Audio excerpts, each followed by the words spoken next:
जीवमजीवं दवं जिणवरवसहेण चैणणे दीठं देविन्दविन्दवन्दं वन्दे तं सवना शीर्षा। द्रव्य संग्रह परम मांगलिक ग्रंथ है। आचार्य नेमिचंद भगवान द्वारा यह लिखा गया है। इसमें 58 गाथा हैं, प्राकृत भाषा में है। 6 द्रव्य, 7 तत्व, 9 पदार्थ, 50 टीकाएँ, मोक्ष मार्ग और ध्यान का वर्णन है। गाथा नंबर चल रही थी 45। असुहादो विनिवित्ति सुहे पवित्तीय जानचारितम वध समिति गुत्तिरूवम व्यवहारणा दुजिण भड़ियम। व्यवहार नय से जिनेन भगवान ने व्रत समिति गुप्ति रूप व्यवहार चारित्र कहा है। और ये व्रत समिति गुप्ति में अशुभ से निवृत्ति होती है और शुभ की ओर प्रवृत्ति होती है। प्रति समय शुभ में रहते हैं और शुभ में रहते हुए ही बीच बीच में शुद्ध में चले जाते हैं। चूँकि शुद्ध में जो है ज़्यादा देर तक रह नहीं सकते हैं, इसलिए फिर वो शुभ में आ जाते हैं। शुद्ध की जो स्थिति है वो छोटा सा अंतर मुहूर्त है। आपको पता है पंचम काल में कितने गुण स्थान हो सकते हैं?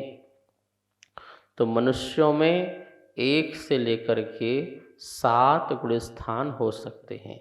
क्या सभी मनुष्यों को? नहीं, मुनिराजों को जो है 6वां 7वां गुण स्थान होता है। और जो प्रतिमाधारी हैं उनको 5वां गुण स्थान होता है।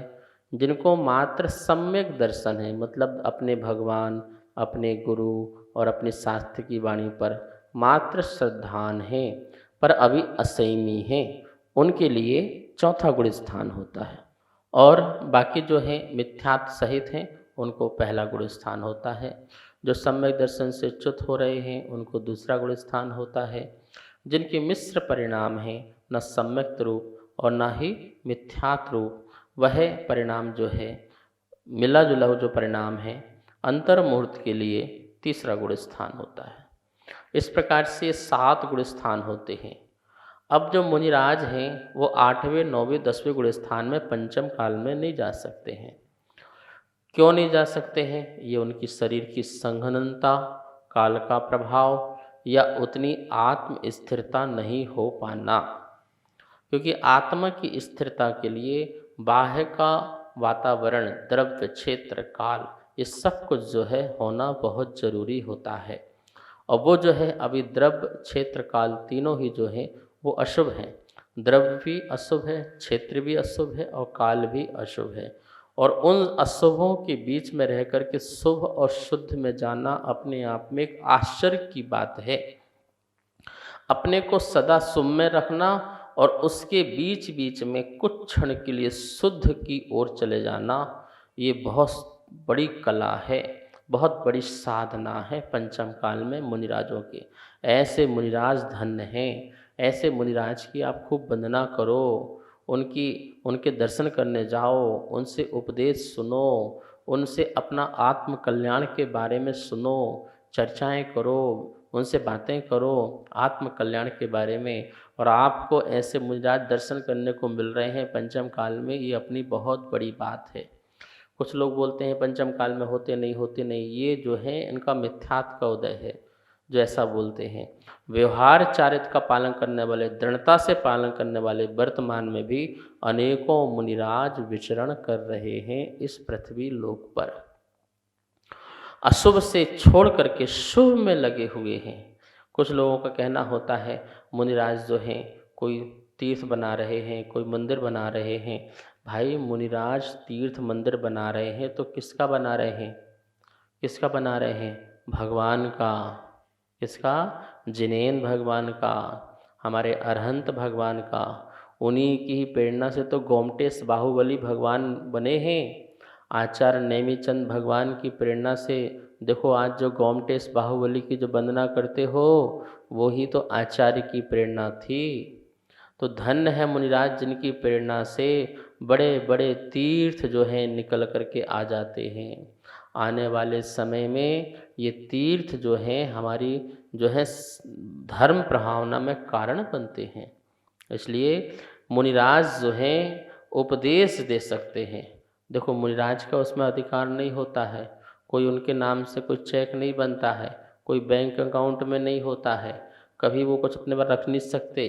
सिर्फ भक्तों को, समाज को दिशा निर्देश दे सकते हैं कि आप लोग धर्म की प्रभावना करो, शिक्षालय खोलो, औषधालय खोलो, 4 प्रकार का दान होता है, उस दान का आप लोग पालन करो।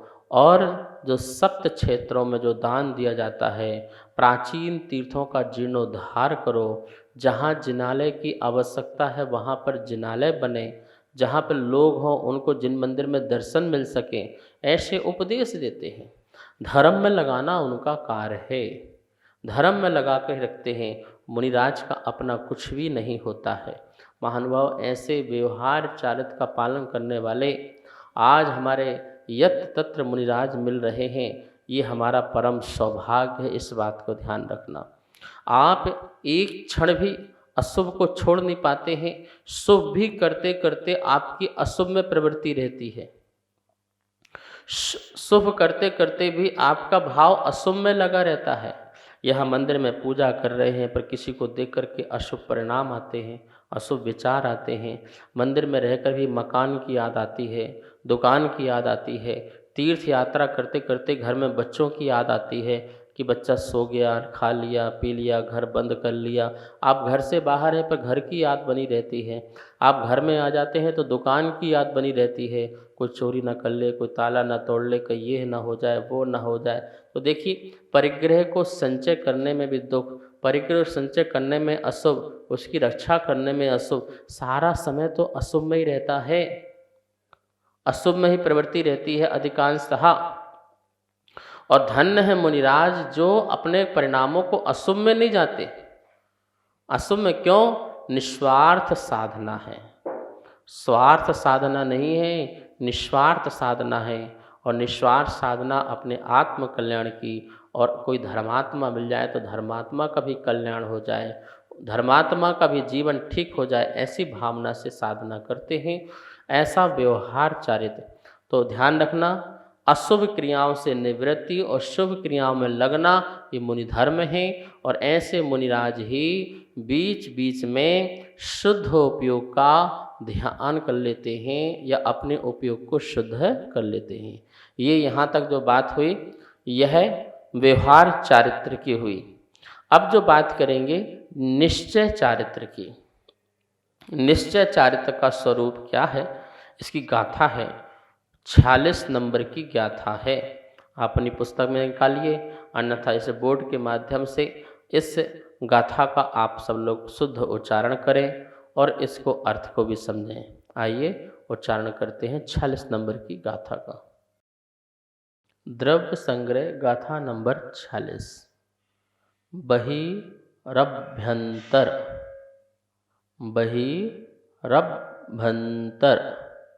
क्रिया रोहो भव कारणप, ये आधा पातक बोलो, कारणप पणा, भव कारणप पणा। षष्ठम, षष्ठम नानिस्स, नानिस्स जम जिणुत्तम, जिणुत्तम तम परमं सम्मचारितम, सम्मचारितम। फिर देखिए, बहिरभ्यंतर क्रिया रोहो भव कारणप पणा। षष्ठम नानिस्स जम जिणुत्तम तम परमं सम्मचारितम। ये उच्चारण हुआ और अब इसका अपन पूर्ण उच्चारण करते हैं। बहिरभ्यंतर क्रिया रोहो भव कारणपणा। षष्ठम नानिस्स जम जिणुत्तम तं परमं सम्यचारितम्। ये गाथा का उच्चारण हुआ। अब जो है इस गाथा का अर्थ देखते हैं। बहिरभ्यंतर, यहाँ संधि निकालेंगे, बहिर और निकलेगा अभ्यंतर। बहिर अभ्यंतर, बहिर मतलब बाहर, अभ्यंतर मतलब अंदर। ठीक है, बाह्य और अभ्यंतर, अंतरंग मतलब बहिरंग और अंतरंग क्रियाओं का। रोहो, रोध, रोध मतलब निरोध। अब बाह्यरंग और अभ्यंतरंग मतलब बाहर की जितनी क्रियाएं हैं और अभ्यंतर मतलब अंदर की जितनी क्रियाएं हो रही हैं, इन क्रियाओं को रोहो, रोको, रोह निरोध करो। तो इनका निरोध किसके लिए? भव कारणपणासठ्ठम, नासठ्ठम, ये पूरा शब्द एक ही है, अलग नहीं, नासठ्ठम, नास के लिए, अट्ठम अर्थ है, जैसे भोजनार्थम भोजन के लिए, ऐसे नासठ्ठम अर्थ निकलेगा, नास प्लस अर्थ, नास के लिए। पा लगा दिया, ये उपसर्ग हो गया। प्रणास, नास में भी प्रणास, अच्छी तरह से नाश के लिए। कौन से नाश के लिए?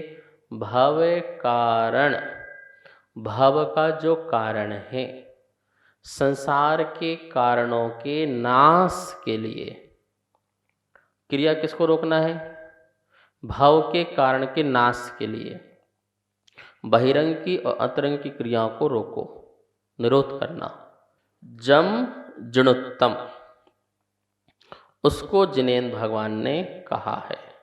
किसके लिए? नानिस्य, ज्ञानी जीव के, ज्ञानी जीव के बहिरंग अंतरंग क्रियाओं को रोकने के लिए और भाव का नाश करने के लिए। जम जिणुत्तम, जो जिनेन्द्र भगवान ने कहा है, तम उसको, परमम परम उत्कृष्ट, निश्चय, सम्य चारित्रम सम्यक चारित्र जानो। गाथा का पूरा अन्वय अर्थ यहाँ देखते हैं। भव कारणपणासठ्ठम, संसार के कारणों के नाश के लिए, नानिस्य ज्ञानी जीव के, बहिरभ्यंतर क्रिया रोहो, बाह्य तथा आभ्यंतर क्रियाओं का निरोध। जम जिणुत्तम, जो जिनेन्द्र देव ने कहा है, तम परमम सम्य चारित्रम, वह निश्चय सम्यक चारित्र है। दो बातें हैं यहाँ पर। पहली बात है कि बाह्य और अभ्यंतर क्रियाओं को रोकना। बाह्य की जितनी भी प्रवृत्ति हैं उनको रोकना। देखो, अशुभ की प्रवृत्ति तो रोकना है ही है, उसे तो हमने रोक ही रखा है। जब हमने 5 महाव्रत, 5 समिति, 3 गुप्ती रूप धर्म को स्वीकार किया है, अर्थात ये 13 प्रकार का चारित्र है।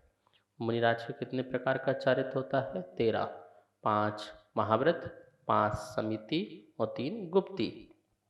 ये 5 महाव्रत को, 5 समिति को और 3 गुप्ती को धारण करने से बाहर की जितनी भी अशुभ क्रियाएं होती हैं वो छूट जाती हैं, वो रुक जाती हैं।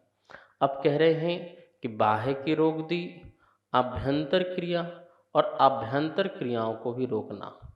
मुनिराज जो हैं अशुभ कोई बाहर क्रियाएं रोक दी हैं और कह रहे हैं कि अब जो शुभ क्रियाएं भी हैं, अब थोड़ा सा अपने उपयोग में जाओ, अपने आप में जाओ और बाह्य क्रियाएं भी जो करनी हैं, जैसे विहार करना है, चलना है और भी कार्य है, बोले इन बाह्य क्रियाओं को, शुभ क्रियाओं को भी अब छोड़ो और शुद्ध क्रिया में लगो, शुद्ध में आओ। तो बाह्य और अभ्यंतर दोनों प्रकार की क्रियाओं को रोध करना, निरोध करना पहली बात है। दूसरी बात है क्यों करना? किसके लिए करना? क्यों करना? किसके लिए करना? अपने लिए करना है। और क्यों करना है? कारण है भव भव का नाश, भव कारणपणासठम। भव का जो कारण है, भव का मतलब संसार का कारण क्या है? शुभ और अशुभ परिणाम, शुभ और अशुभ वचन, शुभ और अशुभ प्रवृत्ति, ये जो है संसार का कारण होता है। शुभ अशुभ के बंध का फल क्या होगा? संसार होगा। अशुभ का बंध किया तो अशुभ फल मिलेगा संसार में, शुभ का बंध किया तो शुभ का मिलेगा संसार में। तो शुभ का भी संसार में, अशुभ का भी संसार में। वो बात अलग है कि अशुभ का संसार बढ़ाने वाला होगा और शुभ का जो है संसार घटाने वाला हो सकता है, लेकिन उदय तो संसार का ही फल है। इसलिए कह रहे हैं भव कारण, संसार का जो कारण है, संसार के कारणभूत जो भी हमारी क्रियाएं हैं उनको रोको और उसको नाश करने के लिए, भव के कारणों को नाश करने के लिए परम सम्यम चारित्रम, परम सम्यक जो चारित्र है, निश्चय चारित्र है, उसको धारण करो।